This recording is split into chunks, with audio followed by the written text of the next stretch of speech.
Have you ever looked at Ariana Grande and thought, she doesn't look completely white, but she's definitely not black or Latina either? What is she? Turns out she's 100% Italian-American. But for years people swore she was mixed, exotic, or even blackfishing. And that confusion is actually a perfect window into something much bigger: how Western societies decide who is what of us, and how that decision keeps changing generation after generation. Today we're going to follow the entire cycle, from 19th century Italian immigrants being literally lynched for being too brown, to Indians in 2025 being called the new dirty invaders, to the universal six-step playbook of racism that never changes, only the target does. Let's begin.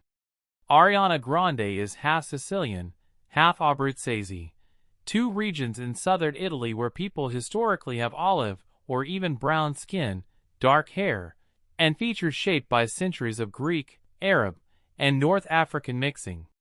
In the U.S., that look often reads as not quite white. Add her heavy bronzer phase, high ponytails, and urban-inspired style, and suddenly millions of people were convinced she was secretly Latina or part black. She's had to tweak multiple times.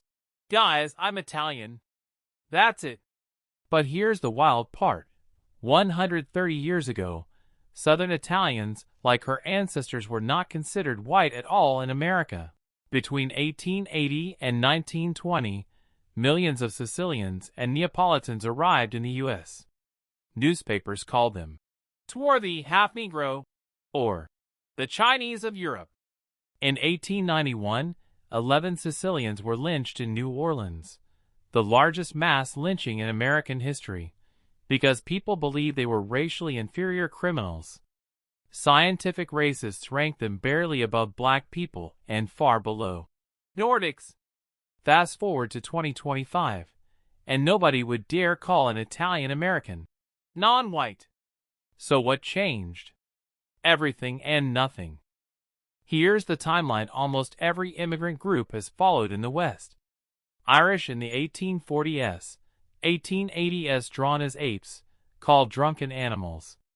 Italians 1880s, 1930s dirty, criminal, too dark. Jews and Eastern Europeans 1880s, 1920s disease-carrying Bolsheviks. Chinese 1870s, 1940s yellow peril, opium addicts. Japanese until the 1980s sneaky enemies. Mexicans and Latinos still in progress. Indians from the 1980s until literally yesterday. Curry smell, scammers, street shitters. Muslims post 9/11 current main target in much of Europe and North America.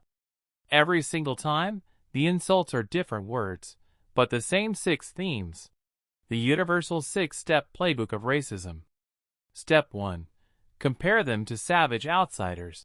Fords, locusts, barbarians at the gates. Step 2. Make them disgusting. Irish brought typhus, Italians smelled of garlic, Indians smell of curry, Muslims don't wash. Step 3. They're a sexual threat. They'll rape our women. Same line used against every group from 1800 to today. Step 4. Take one crime and paint the entire community. One Sikh terrorist in 1984, every turban is suspect 40 years later. Step 5. Demographic replacement panic. They're outbreeding us, they'll replace us. Used against Catholics in the 1850s, Jews in the 1920s, Muslims and Africans today. Step 6. Economic threat. If they're skilled, they're taking our jobs. If they're poor, they're living off our taxes. This script is so old, you can find 1890s anti-Italian cartoons that are almost word-for-word identical to 2025 anti-Indian memes. Only the skin color in the drawing changed. The "I got mine" stage, older immigrants turn on new ones. And then comes the cruelest part. The moment the older, half-accepted immigrants start attacking the newer ones to prove they belong. 1990s Indian engineers today say, These new students and dependents are ruining the reputation we worked hard for. Irish cops in the 1890s helped beat up newly arrived Italians. Italian neighborhoods in the 1950s opposed Puerto Rican families moving in. It's the same story on repeat. We're not like those ones. We're the good immigrants. Anti-immigrant politicians love quoting them because it lets them say, "Look, even they agree, it's not racism." But some groups do stay trapped for centuries. Why? Because the thing that marks them can't be assimilated away. Black people in the Americas and Europe. Skin color is hereditary and instantly visible. Roma in Europe. 700 years of being Europe's most hated minority, still today. Women everywhere. You can't assimilate out of being female. LGBTQ people. You can't hide it forever if you want to live honestly. These groups break the "just wait 2 generations" rule because the marker of difference is permanent or built into the system itself. Right now, Indians are roughly where Southern Italians were in the 1920s, 1930s. The online hate is at its loudest, but the economic success is so extreme. Highest median income in the U.S. for years, CEOs everywhere, that the stigma is cracking faster than it ever did for previous groups. In 20 to 30 years, being Indian American will probably feel as normal and unambiguously accepted as being Italian American does today. The memes will feel as dated and embarrassing as calling someone a dago does now. So what does all this really tell us about Western societies? Racism isn't primarily about skin color, religion, or even culture. It's about who is new, who is poor, who is climbing the ladder beneath you, and who can be scapegoated as the threatening outsider at this exact moment.